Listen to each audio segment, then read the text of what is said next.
Hello everyone, আমরা আগের ক্লাসে শিখলাম কি যে ক্লজ কয় প্রকার এবং কি কি, এবং noun clause, adjective clause, adverb clause এইসব জায়গায় কোন কোন কানেক্টরগুলো ব্যবহৃত হয়। তো এখন আমরা ডিরেক্টলি এক্সাম্পল দিয়ে শিখব যে কোনটি নাউন ক্লজ, কোনটি অ্যাডজেক্টিভ ক্লজ, কোনটি অ্যাডভার্ব ক্লজ, এবং সাথে আরও তো থাকবে মেইন ক্লজ এবং কোঅর্ডিনেট ক্লজ। তো আমরা ডিরেক্টলি চলে যাই ভিডিওর ভিতরে। প্রথমটি হচ্ছে মেইন ক্লজ। মেইন ক্লজ আপনাকে আগের ভিডিওতেই বলা হয়েছে যে এটা শুধুমাত্র একটা সিম্পল সেন্টেন্স যেখানে একটা সাবজেক্ট থাকবে আর একটা ফাইনাইট ভার্ব থাকবে, এছাড়া তেমন কিছু থাকবে না।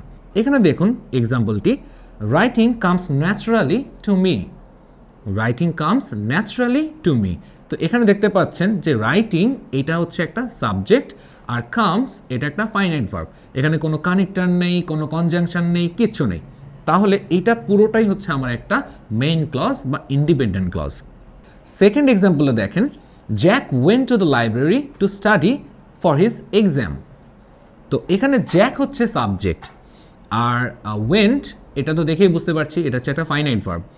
এখানে আমরা দেখতে পাচ্ছি যে কোনো কনজাংশন নেই এবং কোনো কানেক্টর কিন্তু নেই, তার মানে এটাও কিন্তু একটা মেইন ক্লজ। পরেরটি দেখি, walking is a good exercise. তো এক্ষেত্রেও আমরা দেখতে পাচ্ছি কোনো কনজাংশন নেই এবং কোনো কানেক্টর নেই। তো এই তিনটা হলো আমার মেইন ক্লজের এক্সাম্পল। আশা করি মেইন ক্লজ নিয়ে কোনো সমস্যা হবে না। এরপরটা যদি বলি সাবঅর্ডিনেট ক্লজ। সাবঅর্ডিনেট ক্লজের মধ্যে আপনাদেরকে আগেই বলেছিলাম যে তিনটা ভাগ আছে, নাউন ক্লজ, অ্যাডজেক্টিভ ক্লজ এবং অ্যাডভার্ব ক্লজ। তো প্রত্যেকটির আলাদা আলাদা এক্সাম্পল দিয়ে বোঝানোর চেষ্টা করব, সাথে থাকুন। প্রথমটি হচ্ছে নাউন ক্লজ। নাউন ক্লজের মধ্যে দেখতে পাচ্ছি, I don't no why he left early. তো এখানে একটা ছোট্ট একটা টিপস আছে, সেটা হচ্ছে নাউন ক্লজ যদি আপনি আইডেন্টিফাই করতে চান তাহলে অবশ্যই আপনাকে হোয়াট এই কোয়েশ্চেনটার আনসার খুঁজতে হবে। কিভাবে?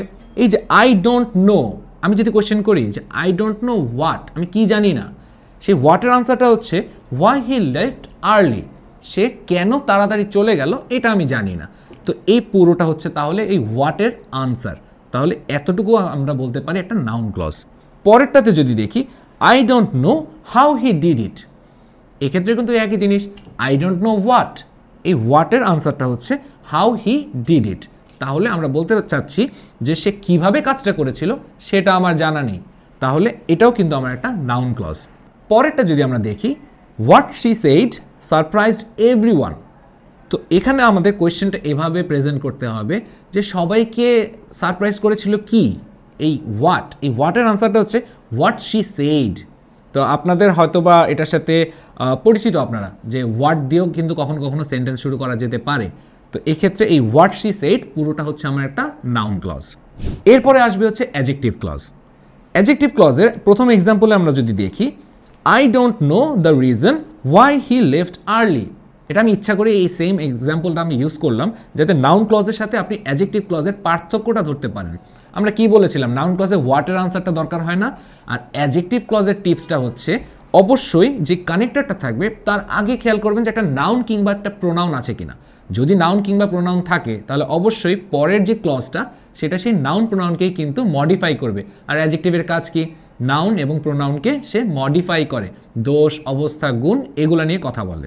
তো এক্ষেত্রে খেয়াল করে দেখেন, I don't know the reason. রিজনটা কি?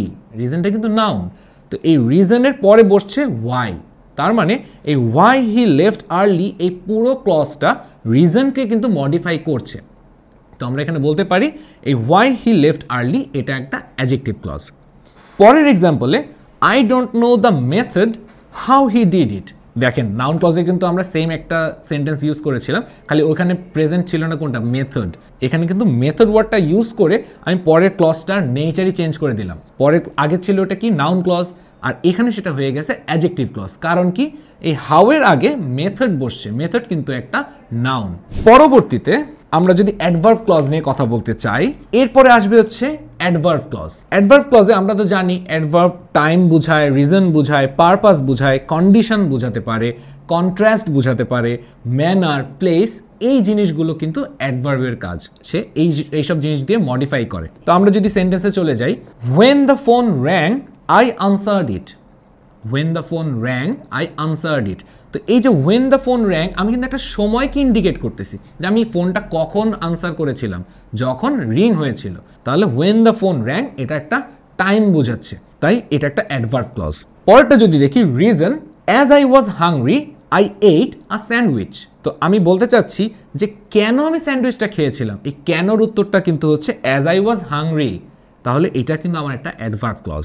পরের সেন্টেন্সে যদি আমরা দেখি, I study hard so that I can pass the exam. আমি এক্সামে পাস করতে চাই, তাই আমি কষ্ট করে স্টাডি করতেছি, তাহলে এটা একটা পারপাস বোঝাচ্ছে না? ইয়েস। তো এই কারণে এই so that I can pass the exam, এই পুরোটা হচ্ছে আমার একটা অ্যাডভার্ব ক্লজ। এরপরে বুঝাচ্ছি কন্ডিশন। কন্ডিশন মানে কি? শর্ত। তাহলে এই যে unless you study hard you will fail the test, তার মানে আমি যদি টেস্টে ফেল করতে না চাই তাহলে আমাকে কষ্ট করে পড়ালেখা করতে হবে। আনলেস দিয়ে সেটাই বোঝাচ্ছে, তাহলে এটা একটা শর্ত বোঝাচ্ছে, শর্ত আরোপ হচ্ছে, তাই এতটুকু পার্ট হচ্ছে আমার একটা অ্যাডভার্ব ক্লজ। এরপরে কন্ট্রাস্ট। কন্ট্রাস্ট মানে কি? কন্ট্রাস্ট মানে হচ্ছে বৈপরীত্য, মানে বিপরীত জিনিস বুঝাবে আর কি। তো এখানে দেখেন, although she was sick she went to work. Usually কি হয় যে কেউ যদি সিক হয় তাহলে সে একটা সিক ডে নেয়, সে কাজ করতে যায় না, কিন্তু এখানে সে সিক থাকার পরেও যাচ্ছে, তাহলে এটা একটা বৈপরীত্য বোঝাচ্ছে। সেক্ষেত্রে এই কন্ট্রাস্টের জন্য অলদো শি ওয়াজ সিক, এই পার্টটুকু হচ্ছে আমার অ্যাডভার্ব ক্লজ। তারপর এটা হচ্ছে ম্যানার। ম্যানার বলতে এখানে বোঝায় যে ভদ্র আচার ব্যবহার, সেটা কিন্তু না। ম্যানার বলতে এখানে বোঝায় কোন একটা কিছু কিভাবে হচ্ছে, কিভাবে করা হচ্ছে, সেটাকে ম্যানার বোঝানো হয়। তো এখানে আমি যদি বলি you should do your work as I told you, আমি যেভাবে বলেছিলাম সেভাবে তুমি কাজটা করবে। তো সেক্ষেত্রে কিভাবে কাজটা করতে হবে সেটা কিন্তু আমি বলে দিচ্ছি, অ্যাজ আই টোল্ড ইউ। তাই এই অ্যাজ আই টোল্ড ইউ পার্টটুকু হচ্ছে আমার অ্যাডভার্ব ক্লজ। আর লাস্টলি প্লেস। প্লেসের ক্ষেত্রে কি হয়? They drove beyond where the city ends, কোন একটা জায়গা বোঝাচ্ছে আর কি। তো বিয়ন্ডের পরে আমরা বোঝাচ্ছি ওয়্যার দ্য সিটি এন্ডস, এটা একটা প্লেস না? তাহলে এই ওয়্যার দ্য সিটি এন্ডস, এই পার্টটুকু হচ্ছে আমার একটা অ্যাডভার্ব ক্লজ। এরপরে আমাদের আসছে কোঅর্ডিনেট ক্লজ।